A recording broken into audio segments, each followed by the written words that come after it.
Hello, good morning. Hindi ko nga akalain na sa ganitong simpleng ulam ay mapaparami nga ang kain ko. At dito nga ay meron akong Baguio beans, chicharo, carrots at saka bell pepper. At lahat nga pala yan ay mga bigay lamang. Dito sa Divisoria, kapag bumili ka ng gulayin at kakilala ka ay hindi ka na nga nila pagbibilhan at bibigyan ka na nga lamang. Kagaya na lang ngayon na nakalibre na naman kami ng mga gulayin at yung pansahog na karne na lang ang aming binili. Kaya naman sobrang nagpapasalamat din ako dahil may mga kaibigan nga tayo sa palengke na mababait at mahilig ngang magbigay ng mga gulayin. Imagine mo, makakakain ka nga ng napakasustansyang gulayin na wala ka ngang inilabas na budget. At sa puntong ito ay binalatan ko na nga yung carrots at pagkatapos ay hiniwa-hiwa ko naman siya sa medyo maliliit. Pagdating naman sa chicharo ay tinanggalan ko lang siya ng magkabilang dulo. Pagdating naman sa Baguio beans ay tinanggalan ko lang din siya ng magkabilang dulo, pagkatapos ay pinutol-putol ko naman siya sa medyo maliliit na sukat. Basta yung sukat nakakasya sa bunganga. Charot.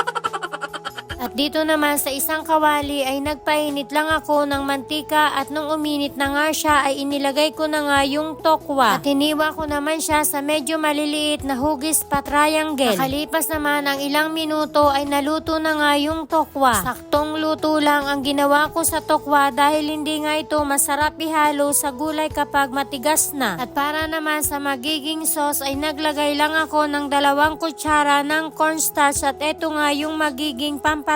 Kunting pamintang pino at para naman sa pampalasa ay naglagay na rin ako ng 2 kutsara ng oyster sauce at 2 kutsara rin ng toyo. At saka ko naman nilagyan ng 1 tasa ng tubig. Pagkatapos ay hinalo-halo ko lang ito hanggang sa matunaw nga yung mga inilagay kong sangkap. At para naman sa panggisa ang gagamitin ko ngang mantika dito ay yung pinagprituhan ko nga ng tokwa. At para naman sa dagdag pampalasa at linamnam ng gulay ay naglagay rin ako ng konting butter. At nung medyo natutunaw na nga yung inilagay kong butter ay agad ko na rin inilagay yung mga maliliit na hiniwa-hiwang bawang. And syempre hindi rin mawawala ang palagi niyang kasama ang sibuyas kaya naman inilagay ko na rin. At hinalo-halo ko lang ng bahagya pagkatapos ay inilagay ko naman yung mga hiniwa-hiwang maninipis na karneng manok. At isasangkutsa ko lang yan hanggang sa maging magkulay brown na nga siya. At nung maging ganito na nga siya ay inilagay ko naman yung jolly whole mushroom. Gisa-gisa lang din ang bahagya at pagkatapos at saka ko naman i-stir fry itong mga gulay. At dahil medyo matigas nga itong carrots kaya naman eto nga yung aking inuna at pagkatapos niyan ay inilagay ko naman yung Baguio beans. Sunod naman ang chicharo, bell pepper at syempre dagdag pampalasa ang 1 peraso ng Knorr chicken cubes. Halo-halo lang ng bahagya at saka naman tatakpan ko nga ito. Makalipas ang 3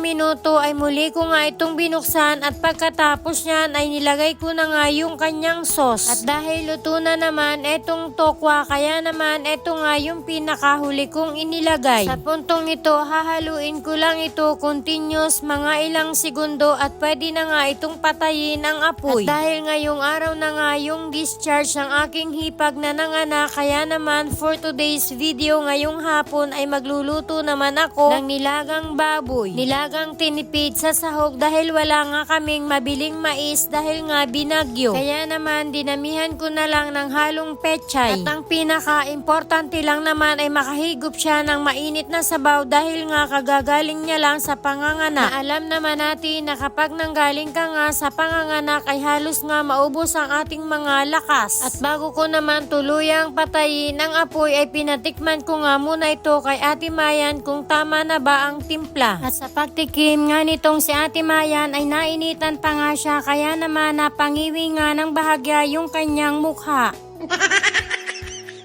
At dahil okay na naman ang lasa kaya naman pinatay ko na rin yung apoy at pagkatapos niyan ay pumasok naman ako dito sa kabilang kwarto ng aking hipag. At bago pa nga sila dumating ay iniayos ko na nga etong konting ipinabili ko kay Ate Mayang mga prutas. Dahil meron na nga siyang ipapa-breastfeed kaya naman alam kong makakatulong nga rin ito sa kanya. At hindi nga nagtagal ay dumating na nga rin sila galing ng hospital. Nagpahinga lang ng bahagya at pagkatapos niyan ay sinabi sinabihan ko na nga siya na kumain na habang mainit pa nga yung sabaw na nilagang baboy. At ilang sandali pa ay dumating na nga itong si Kajorlogs galing nga naghatid doon sa kapatid nitong si Jenny. At pagkatapos naman niyang kumain ay pinapasok ko na nga siya doon sa kanilang kwarto para naman sa ganon ay makapagpahinga na rin siya. At halos 2 gabi rin siyang walang tulog-tulog simula nga nung siya ay mag-labor. At hanggang dito na lang muna ang aking mini vlog. Mahal ko kayo at